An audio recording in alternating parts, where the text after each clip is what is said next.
Temen gue pernah kayak begini, Bang. Ini cewek, pelakunya.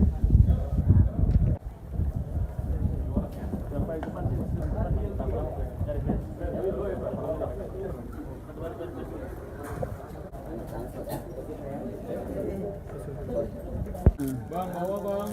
Kalau satu. Pengungkapan kasus tindak pidana Undang-Undang ITE dan penipuan, yaitu terjadinya kejahatan terhadap aplikasi Gojek dan Gokar, ya. Jadi modusnya adalah menggunakan order secara fiktif.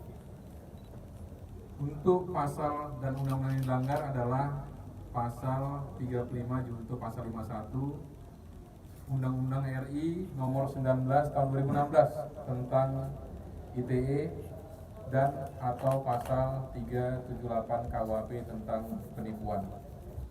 Untuk tersangka saat sekarang ini yang berhasil diamankan ada 8 orang. 8 orang dengan berbagai peranan yang mereka lakukan. Ada yang berperan sebagai seolah-olah sebagai pengemudi Gojek, ada yang berperan sebagai seolah-olah yang mengorder penumpang yang mengorder Gojek, ada yang berperan untuk menyiapkan perangkat untuk melaksanakan perbuatan tersebut. Barang bukti yang berhasil disita dan diamankan dalam proses pengungkapan ini, yang pertama ada 28 HP Android dengan berbagai macam merek. Ya, mungkin di hadapan rekan-rekan media ada banyak HP. HP inilah dipergunakan sebagai sarana untuk mengorder atau mungkin untuk melaksanakan kejahatan yang mereka lakukan. Kemudian ada 1 buah laptop, kemudian 1 buah perangkat charger, 6 buah kartu ATM Bank BCA. Ini yang tadi disampaikan. Jadi rekening Bank BCA, rekening dari berbagai macam bank ini adalah tujuannya untuk menerima dalam bentuk tunai terhadap poin yang sudah didapatkan akibat adanya pemesanan fiktif yang sudah mereka lakukan. Lokasi penangkapan ini beralamat TKP adalah di daerah Rawa Mekarjaya, Kota Tangerang Selatan. Ya.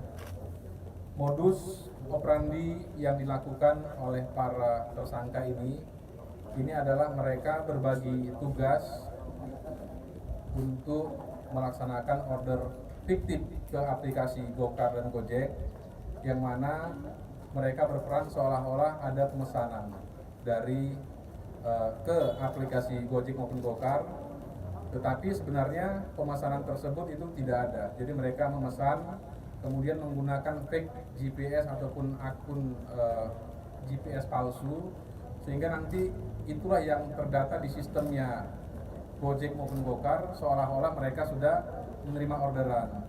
Kemudian dalam waktu beberapa menit setelah menerima orderan, seolah-olah posisi mereka itu sudah pindah tujuan untuk menjemput orang yang mesan.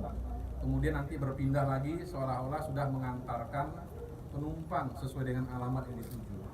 Tujuan mereka melakukan hal ini adalah untuk mengejar poin dari aplikasi Gojek maupun Gokar, yang mana poin yang bisa mereka dapatkan untuk aplikasi Gojek, jika mereka berhasil mengumpulkan 30 poin, maka mereka akan mendapatkan dana cashback sebesar 200.000. Kemudian untuk aplikasi Gokar, jika mereka sudah berhasil mengumpulkan 21 poin, maka mereka akan mendapatkan dana cashback 400.000. Inilah yang sudah mereka lakukan. Kurun waktunya sudah kurang lebih 3 bulan, yang mana akibat perbuatan mereka ini, aplikasi Gojek maupun Gokar ini mengalami kerugian kurang lebih 500 juta rupiah.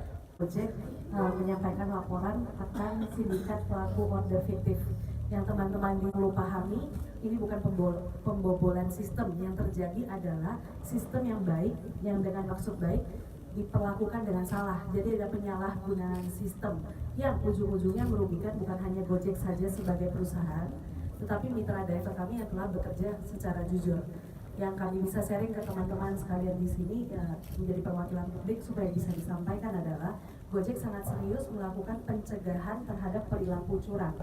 mulai dari tata tertib yang kami sosialisasikan secara luas ke semua mitra driver aktif kami, kemudian dengan sistem kami yang sudah bisa memantau dan menghentikan 90% daripada tindakan order fiktif sebelum masuk ke sistem kami.